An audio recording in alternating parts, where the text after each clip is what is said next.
So, in terms of your ministry, when did you know? That it was a ministry. Yeah, I was afraid of that word for a yeah. very long time. I Even know when, you were afraid of the first lady oh, thing. I know about, child, listen. but Such a bad. but as far as the ministry, how was it a light bulb moment? You're like, or was it just something you moved into slowly? It was when I realized from the testimonies that were coming from people, I'm not just singing Yeah. anymore. Um, I'm not just talking on the radio. I'm meeting people, and they're like, "No, you changed my life. You changed my perspective. You gave me a God tool that helped me be better in every area of my life." And I'm like, "Okay, this is ministry, and I'm okay with it." The only reason I wasn't is because people have done it wrong.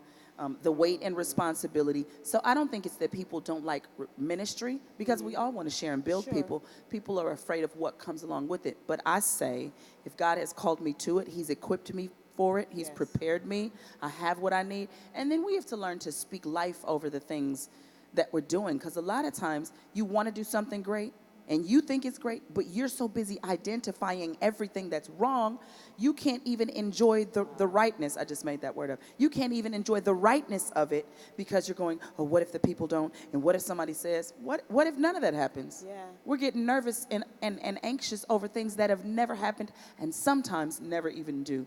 And so ministry is now a great joy, because it's actually me saying yes to God. Because when you say no to ministry, what you're really saying is, no, God, no, I don't want to work for you. I'm too scared.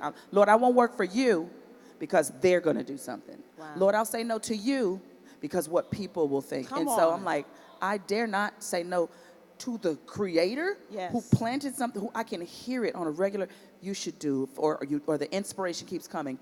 And then, oh, well, nobody, I don't know what to do anyway. If he gave it to you, then the work is, I need to figure out how to do this because I have the seed. The water is supposed to come from me. I have to water this seed that he planted in my soul. So that's what I feel like. I'm watering. But you come from a really strong seed too. Yeah. You have tremendous roots.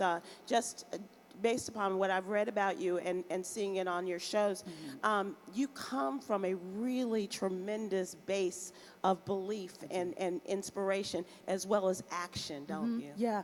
You know what? The combination of good roots and realness is absolutely everything to me. So while we went to church all the time and while we, learned to pray, we knew when we were having financial problems. My parents never over spiritualized it. We knew we had something to do. While we knew we had to go out and sing for people, we knew that everybody, that you encounter maybe a little left of center, you love them anyway. We weren't scared of people. I mean, my early memories are being 12 years old, going to a prison with my dad. Wow. Or, when our choir, Evangelistic Church of God in Christ Mass Choir, some of the roughest parts of Los Angeles, we would go and pray and sing to these people with real life problems. So the solution isn't always, oh, just talk to your mom and dad, because they tell you, oh, my mom's on drugs, my mom's on drugs, and my dad's in jail. Okay. Ooh, so. And that's a heavy thing to accept at 12. Yeah. What do you do with that? Where do you place that in your life, in your head? I didn't know where to place it at that time, but as you grow, you realize and you learn. I think at that time, I began to see people as people. When you grow up in church and you grow up in a certain way, you think everybody is like this, and anything that is not like you, oh, that's weird. And, oh, girl, can you believe she did that? Yeah. They weren't raised like you. They don't understand what you understand. It's my job to love, God never, I know that whole stereotype that goes with all church people. All church people aren't mean. All church people aren't judging. Right. All church people aren't angry. If I'm filled with the love of God, that's what I should be giving people, no matter who I meet, no matter where they are, no matter what stage and phase of life. Because everybody's somewhere different. Listen, I've had my moments where I needed some extra Jesus juice, and I didn't need anybody to judge me.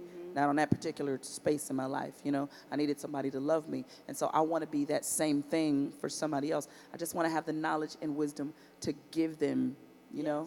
But even if I don't, I'm still honest. Yes, if they ask me, what do I do about this? Child, I don't know, but let's pray.